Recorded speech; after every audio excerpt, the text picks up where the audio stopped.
Assalamualaikum warahmatullahi wabarakatuh. Perkenalkan, nama saya Alvito Arekumara. Jadi di sini saya ingin menjelaskan tentang teori ekonomi donat atau donut economics dengan judul Melampaui PDB, Mengkalibrasi Ulang Masa Depan Ekonomi Indonesia. Menjembatani teori makroekonomi dan realitas ekologis melalui pendekatan donut economics.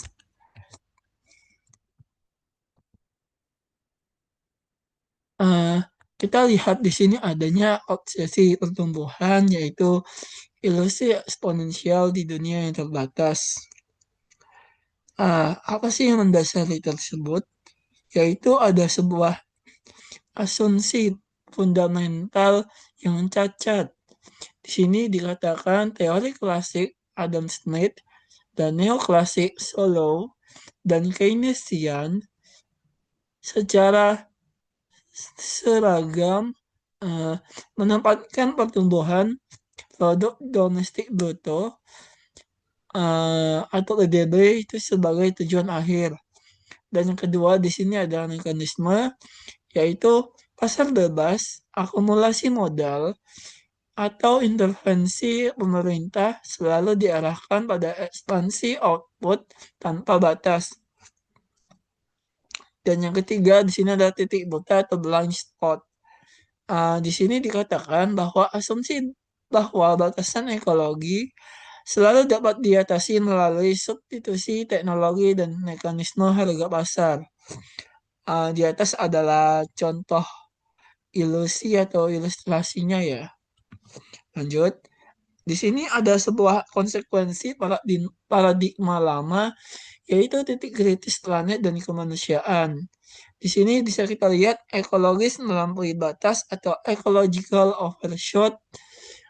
Di sini dikatakan bahwa 1,1 Celsius pemanasan global di atas tingkat pra-industri menurut IPCC tahun 2021.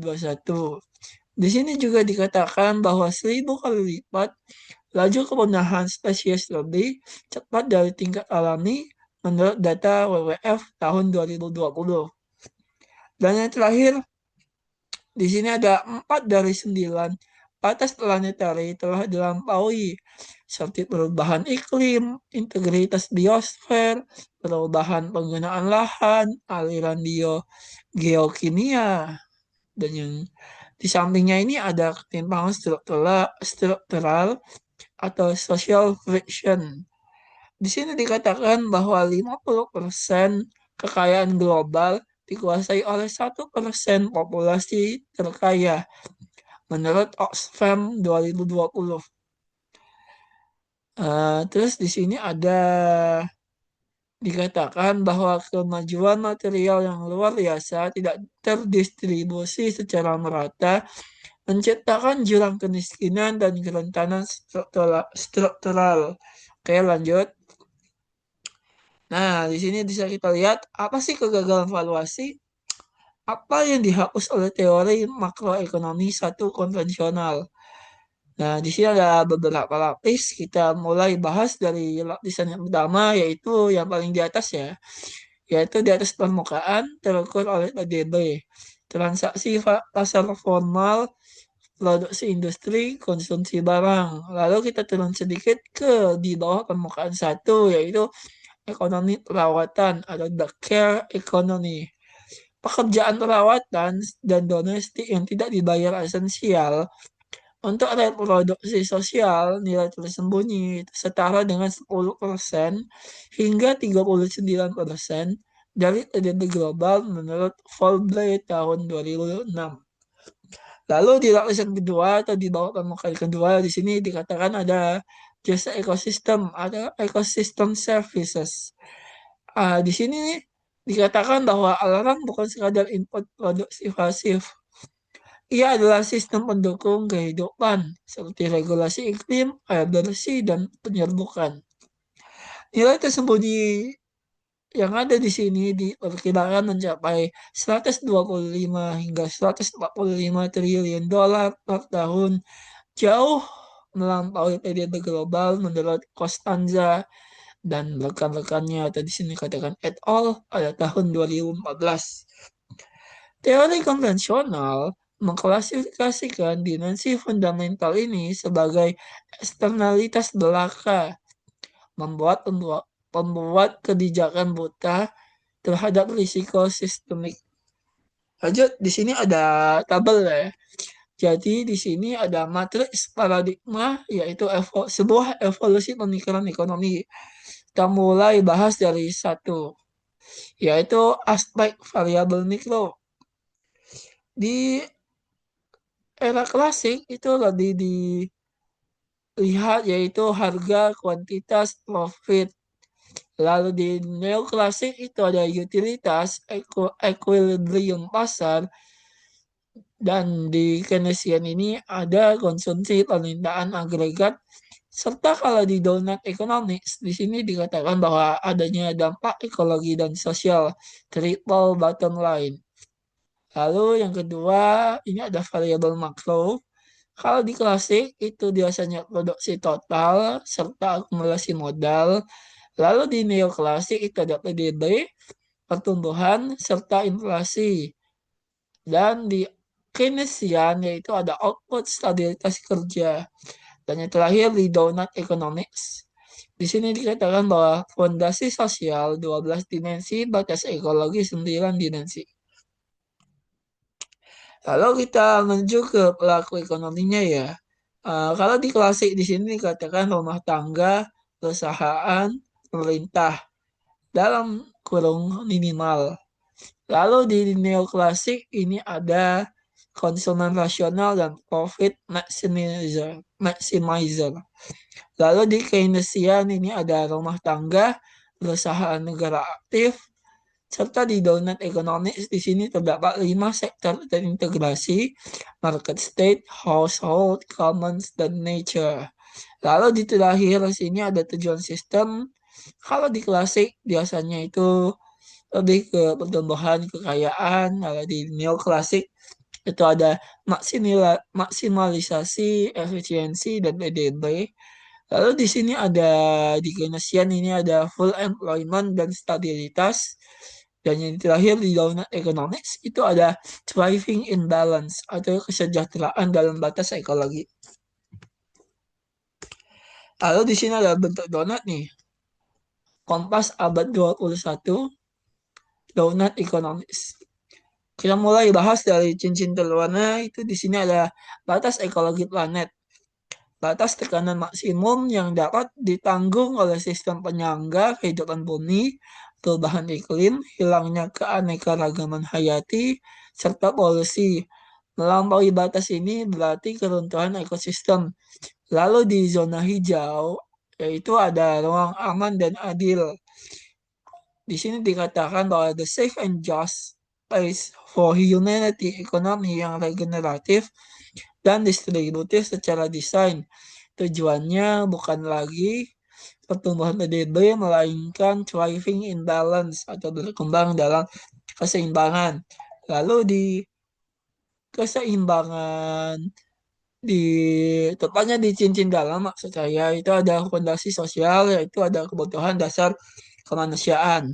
Berdasarkan Sustainable Development Goals atau SDGs, pendidikan, kesehatan, keadilan sosial, air, dan pangan jatuh ke lubang tengah berarti penderitaan manusia.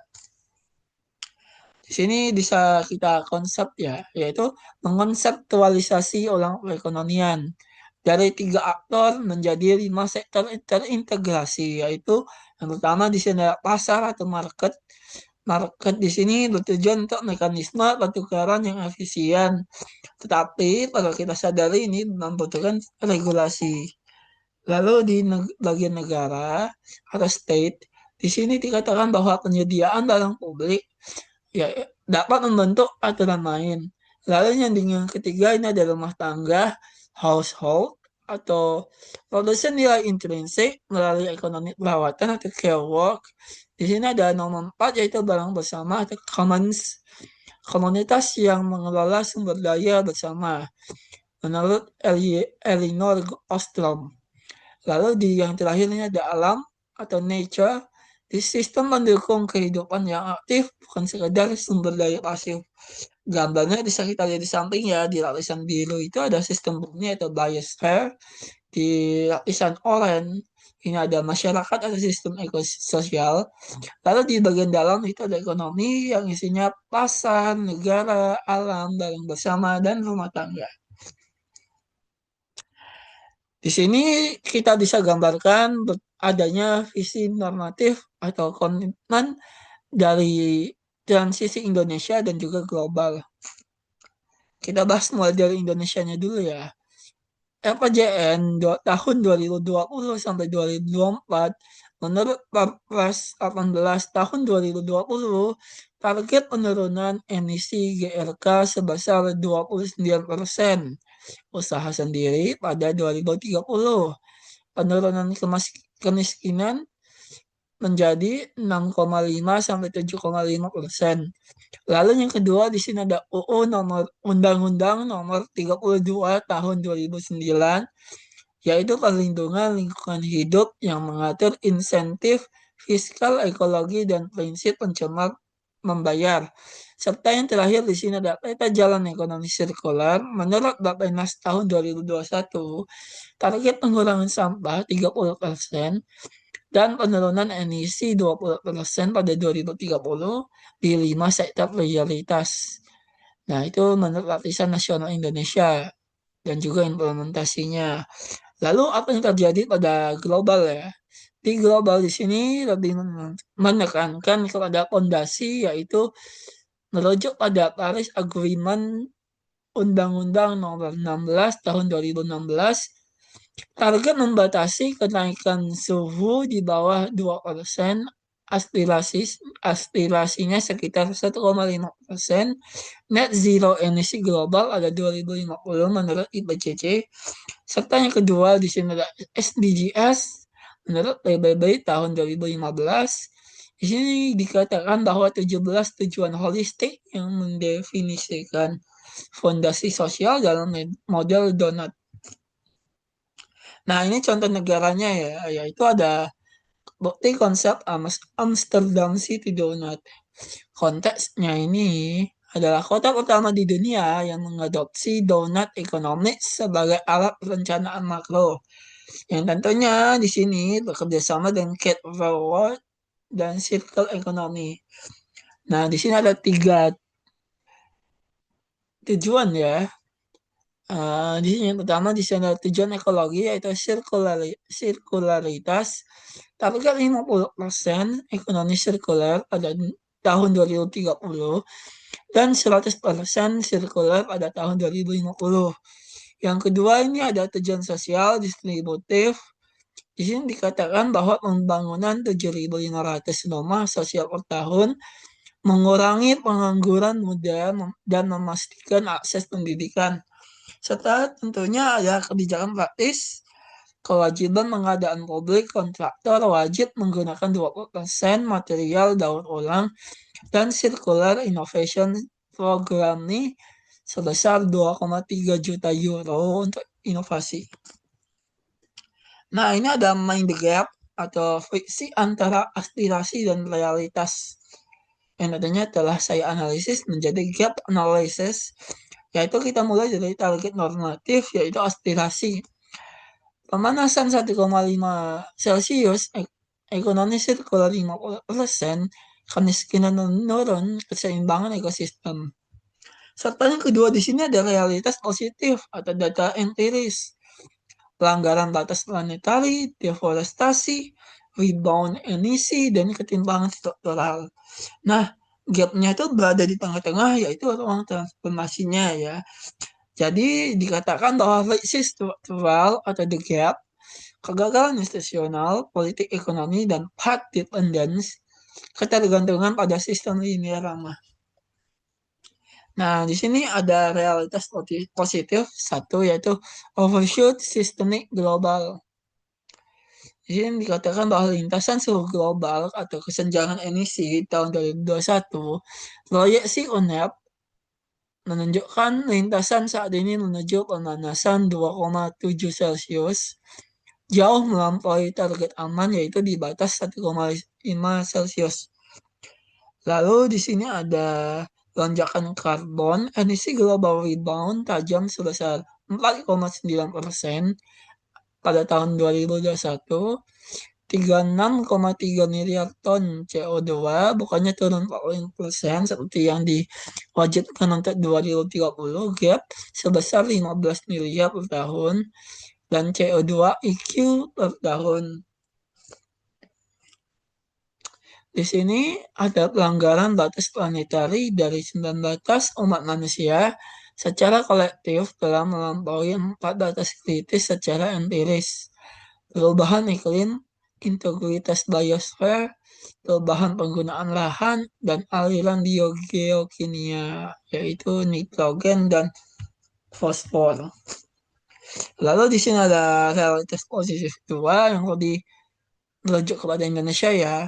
Jadi menurut di sini kesenjangan empiris di Indonesia itu ada kuadran 1, tekanan emisi dan lahan, yaitu total emisi 1,86 miliar ton CO2 EQ sektor volume atau kehutanan dan penggunaan lahan mendominasi 46%, disusul energi 36%. Deforestasi masih menghilangkan 270% hektar hutan primer tropis pada tahun 2020.